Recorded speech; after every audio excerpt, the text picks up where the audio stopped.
My starting point when it comes to the consideration of any issue relating to free speech is my passionate belief that the second most precious thing in life is the right to express yourself freely.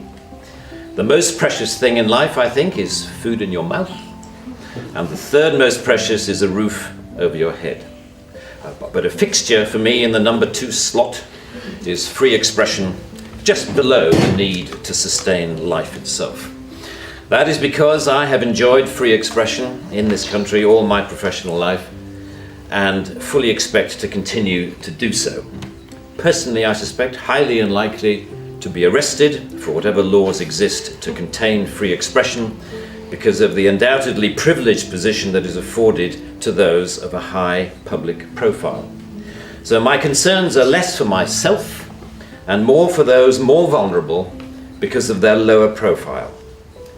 Like the man arrested in Oxford for calling a police horse gay, or the teenager arrested for calling the Church of Scientology a cult, or the cafe owner arrested for displaying passages from the Bible on a TV screen.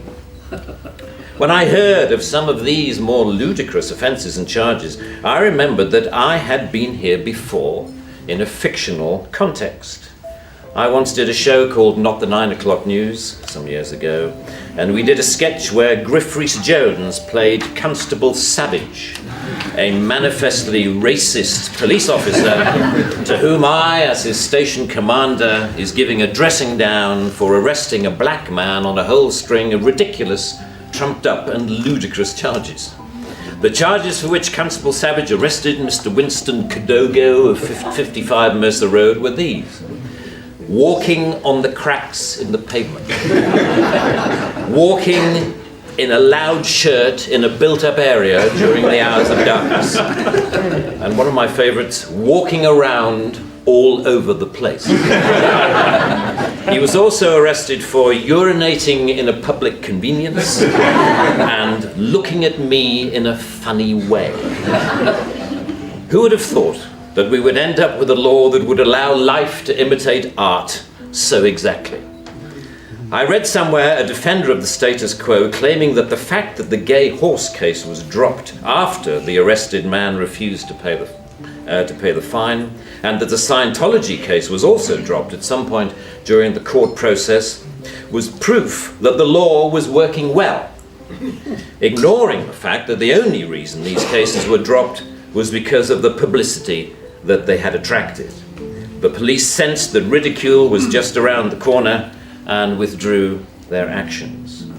But what about the thousands of other cases that did not enjoy the oxygen of publicity, that weren't quite ludicrous enough to attract media attention?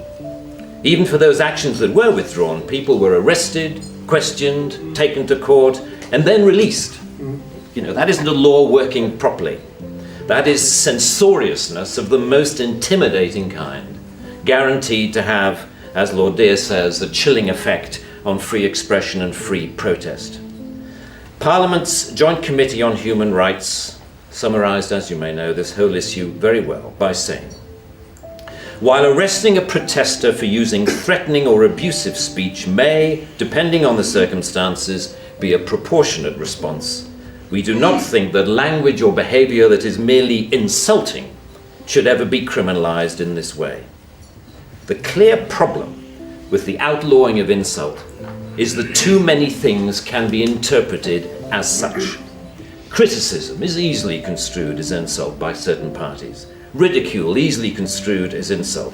Sarcasm, unfavourable comparison, merely stating an alternative point of view to the orthodoxy can be interpreted as insult. And because so many things can be interpreted as insult, it is hardly surprising that so many things have been, as the examples I talked about earlier show. Although the law under discussion has been on the statute book for over 25 years, it is indicative of a culture that has taken hold of the programs of successive governments, that with the reasonable and well-intentioned ambition to contain obnoxious elements in society, has created a society of an extraordinarily authoritarian and controlling nature. It is what you might call the new intolerance, a new but intense desire to gag uncomfortable voices of dissent. I am not intolerant, say many people, say many softly spoken, highly educated, liberal-minded people. I'm only intolerant of intolerance. And people tend to nod sagely and say, oh yes, wise words, wise words. And yet if you think about this supposedly inarguable statement for longer than 5 seconds, you realize that all it is advocating is the replacement of one kind of intolerance with another, which to me doesn't represent any kind of progress at all. Underlying prejudices, injustices, or resentments are not addressed by arresting people. They are addressed by the issues being aired, argued, and dealt with, preferably outside the legal process. For me, the best way to increase society's resistance to insulting or offensive speech is to allow a lot more of it. As with childhood diseases, you can better resist those germs to which you have been exposed. We need to build our immunity to taking offense so that we can deal with the issues that perfectly justified criticism can raise. Our priority should be to deal with the message, not the messenger. As President Obama said in an address to the United Nations only a month or so ago, laudable efforts to restrict speech can become a tool to silence critics or oppress minorities. The strongest weapon against hateful speech is not repression, it is more speech. And that's the essence of my thesis, more speech. If we want a robust society, we need more robust dialogue, and that must include the right to insult or to offend.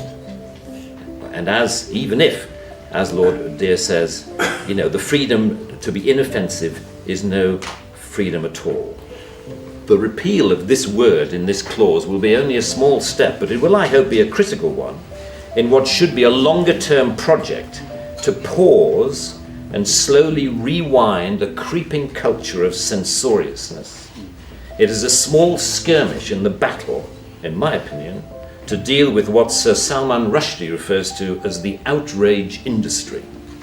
Self-appointed arbiters of the public good, encouraging media-stoked outrage to which the police feel under terrible pressure to react. A newspaper rings up Scotland Yard. Someone has said something slightly insulting on Twitter about someone who we think a national treasure. What are you going to do about it? And the police panic and they scrabble around and then grasp the most inappropriate lifeline of all, Section 5 of the Public Order Act, that thing where you can arrest anybody for saying anything that might be construed by anyone else as insulting. They don't seem to need a real victim. They need only to make the judgment that somebody could have been offended if they had heard or read what has been said. The most ludicrous degree of latitude. The storms that surround Twitter and Facebook comment have raised some fascinating issues about free speech, which we haven't really yet come to terms with. Firstly, that we all have to take responsibility for what we say, which is quite a good lesson to learn. But secondly, we've learned how appallingly prickly and intolerant society has become of even the mildest adverse comment. The law should not be aiding and abetting this new intolerance. Free speech can only suffer if the law prevents us from dealing with its consequences. I offer my wholehearted support to the Reform Section 5 campaign. Thank you very much.